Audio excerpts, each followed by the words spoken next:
Namaste, Jai Hind, and welcome to yet another conversation which is always Zara Hatke. And this one is with someone who has his insights deep into the neighborhood. He's an author par excellence, an awesome communicator, but more importantly, he's also a member of the National Security Advisory Board, someone who I have deep admiration for. I love to read his books. 4 on Pakistan already, Tilakji. Yes. Thank you so much. Thank you for you your so much time. for having me, Anand. It's always a pleasure talking to you. It's been a long time Yeah. that we've been planning this, but finally it's happened, and perhaps around a time when the conversation in the neighborhood is once again ignited. So let's try and understand the Balochistan Conundrum, as you've titled your book, one of the 4 that you've written around Pakistan and the neighborhood. Why is the Balochistan problem such a unique one? It's for several factors. First of all, Balochistan, as you know, 44% of the land area and strategically positioned. So it is too important a province for Pakistan to loosen its grip. But the policies that it has adopted for the last 70 years has done everything to loosen that grip. So that's one major part of the problem. The second problem is Pakistan was created in 47. The Baloch have been on this land for millennia. Yeah. So they have their own culture, own language, own history, own way of dealing with things. What Pakistan has tried to do since 47 is to impose centralization, Islam, common language and centralization. Not give any kind of provincial autonomy to the Baloch or allow them to handle the benefits or get the benefits of their own resources. So the Baloch are saying, we are here much longer than you. You only come in 1947. We've been here for, centuries. So don't push us around. So that conflict is inherent. So I think for these 2 reasons, Balochistan has become a huge dilemma as far as Pakistan is concerned. But Pakistan was espousing Muslim Brotherhood, etc. So the Baloch are not Muslim.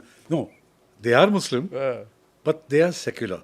Religion does not define their identity. See, like in the case of the Bengalis, language defined their identity and not so much religion. Muslims, but language is far more important. Similarly for the Baloch, their culture, their history, their the Baloch Mayar, which is the way of the Baloch, far more important than religion. So they are perhaps the most secular people in Pakistan. No, but this overturns the whole Pakistani narrative of Muslim Brotherhood on its head, no? Yeah. Because they have problems with the Pashtuns, Pakhtunistan, you've written about that. They have problems with the Baloch. They are also Muslims. So within their own Pakistan itself, they are fighting with Muslims. Yeah. So then why do they go about preaching Muslim Brotherhood to the world and Muslim unity to the world? So that's it. You see, 1947, when Jinnah sought Pakistan on the basis of religion, he was warned. In fact, Maulana Azad told him that nowhere in the Quran does it say that Islam will form a nation. It doesn't say that.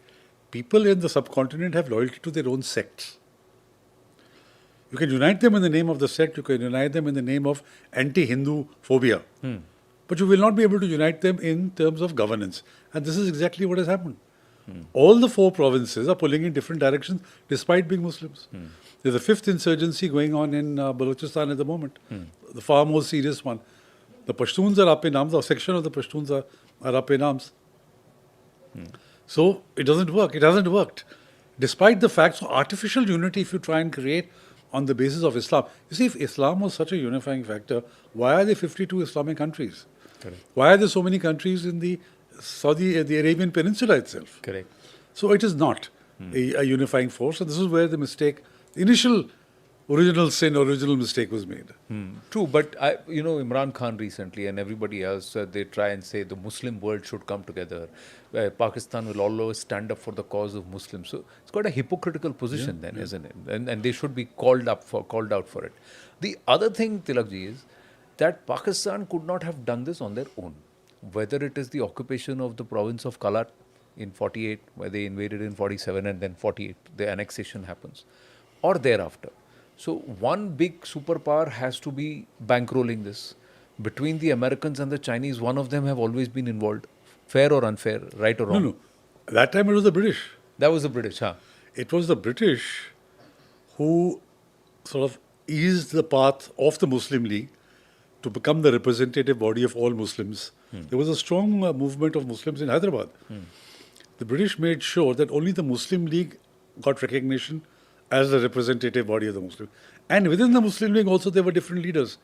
But they backed Jinnah. And they made sure that he emerged as the leader of the Muslim League. So the British played the role. Then they played a role in ensuring that Jinnah did not grant independence to Kalat. He had signed a document on 4th of August 1947 agreeing to Kalat's independence.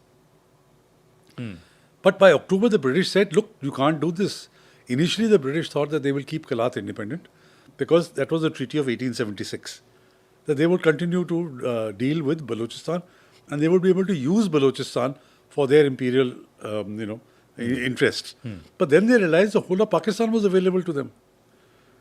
So then they told Jinnah, you can't allow this independence. There's now documents available in which the Commonwealth Office wrote to Jinnah and informed the British High Commissioner in Karachi that please prevail upon Jinnah not to allow Kalat's independence and to force the accession of Khan of Kalat. He forced the accession. Similarly, the British also with Gilgit, the same thing, they worked with Major Brown.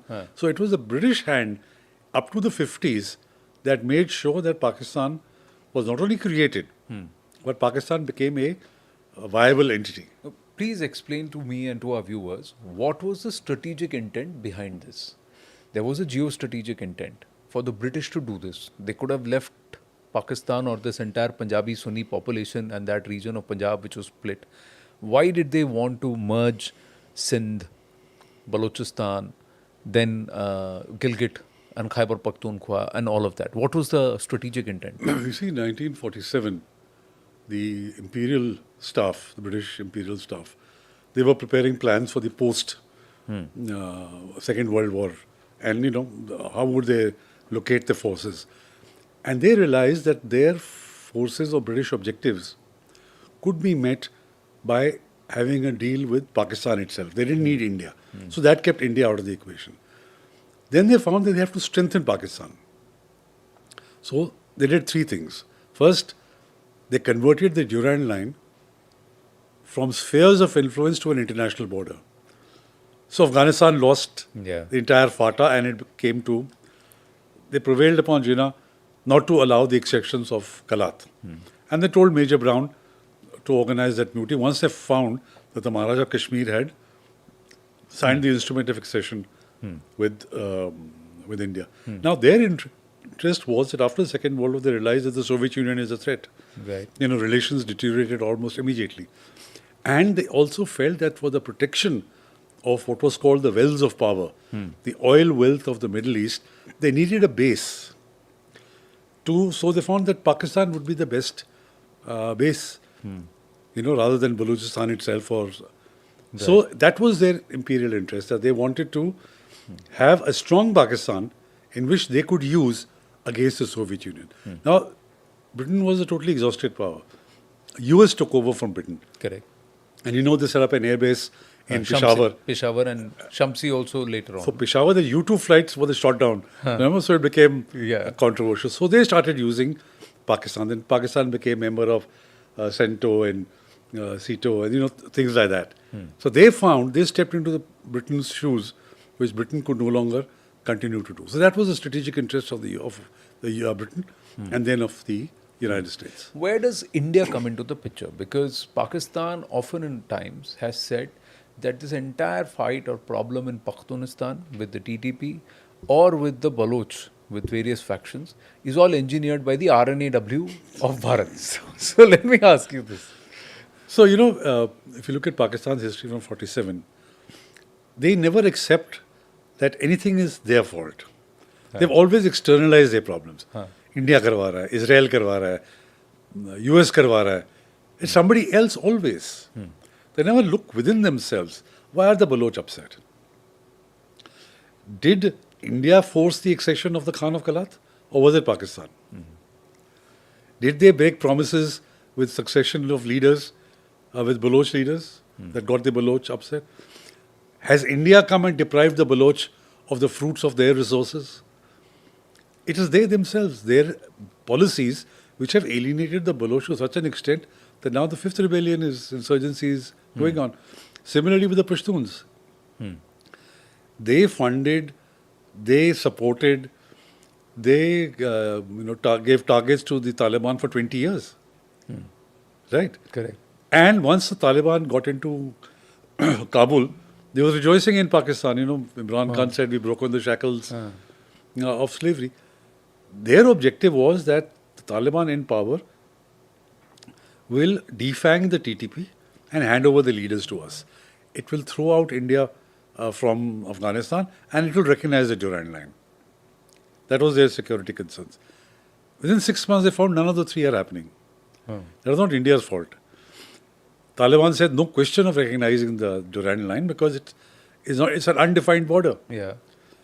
India is back. It's a matter of great pride for the Pashtuns because they believe that land that is... divides. Yeah, it divides brothers. Yeah. They believe their land is up to Atak. Atak, Yeah. correct. India's back in Kabul. The Taliban says, please come and reopen your project and set up your embassy. We'll protect you. And they said, we cannot do anything against the TTP because when we needed shelter after 2001, it was the tribesmen of FATA who today are organized as the TTP. Gave them shelter, protection. Today, the TTP requires shelter and protection. So, as per the norms of Pashtun Wali, the Taliban has to give them. That's the cultural tribal brotherhood. Yeah. That rises above just the religious. Exactly. So, where does India fit into all this? And the TTP has got a very interesting argument. The TTP says we studied in Pakistani madrasas. We were taught by Pakistani ulema that jihad, you have to do jihad in Afghanistan. We did jihad in Afghanistan. That jihad is over. We now want to do jihad in Pakistan. What's wrong? So Pakistan initially had no argument. Then Pakistan said, no. Jihad can be declared only by a state. So TTP said, fine, we are a state. They converted themselves. They have a central commission. They have ministries. They have got 12 provinces. 7 in KPK, 1 in Gilgit-Baltistan, 2 in Punjab, and 2 in Balochistan. Which they control.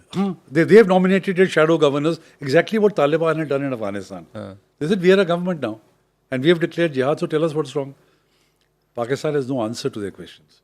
So ideologically too, and territorially. They say this is our ilaka. Then 2 days ago, the Noor Wali Masood came out with this statement, the 12-minute statement, where he shows how Pakistan is the most un-Islamic state. He said, Pakistan कहता है Islamic Republic. He said, यहाँ पे एक चीज भी नहीं है जो Islamic है. He said, there's alcohol available. They do Islamic banking. They are, breaking all kinds of laws. He said, we have the real Sharia. And we will impose the real Sharia on Pakistan and not Pakistan itself. Now, the Pakistan doesn't have any answer to that question. And he has spoken directly to the people of Pakistan.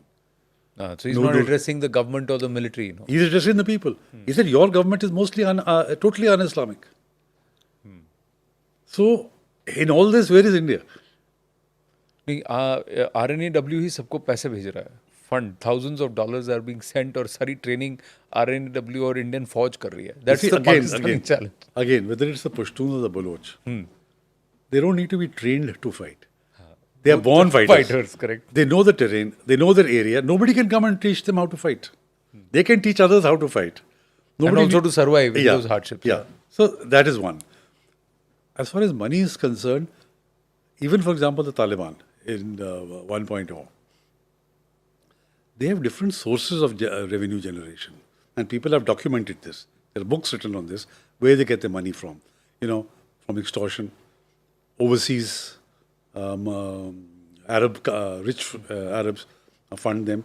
They've got their own businesses, running their own businesses. Haqqanis, for example, are extremely rich by running their own businesses. Nobody has to come and give them. They also have opium. There is also that. That they provide protection for. They are not sort of... Okay. I'm not sure about the TTP because not much opium goes on the Pakistani side. That's on the Taliban in the Afghanistan side. And secondly, then how does India push across money anyway? There's no banking channel which the TTP is going to, that you remit the money or something like that. Correct. So, again, these are all excuses that Pakistan makes. The fact of the matter is that they are not able to deal with neither the TTP nor with the Baloch. Chinese and the Americans, as they look at that map, an independent democratic Balochistan, does it not serve their strategic purpose more than it being a part of Pakistan today? They probably feel, to the extent that somebody is thinking about Balochistan in the US, they See, because say, he's looking for rare earth minerals. He needs rare earth minerals. Balochistan has rare earth minerals. He wants a but place. he's too preoccupied with other issues. I'm just saying he wants a place where he has an eye on the Middle East, and he also has somewhere a toehold on Afghanistan. Plus, he can have a look at train his guns on China. Balochistan not so far from China. For the Chinese, they know that if they are able to work out a deal, then Balochistan all the way back into Gilgit and via the corridor, they can find a way from Afghanistan into this one on the top. It's a long. At least their CPEC finds some fruition because it's stuck. But I think if Pakistan weakens more, if it implodes, for example, by the Pashtuns or the Sindh or something else, then what you are saying becomes an option on the table. Right now, it's not on the table. Right now, it is Pakistan itself. People rather deal with a ostensibly strong Pakistan rather than a splintered Pakistan.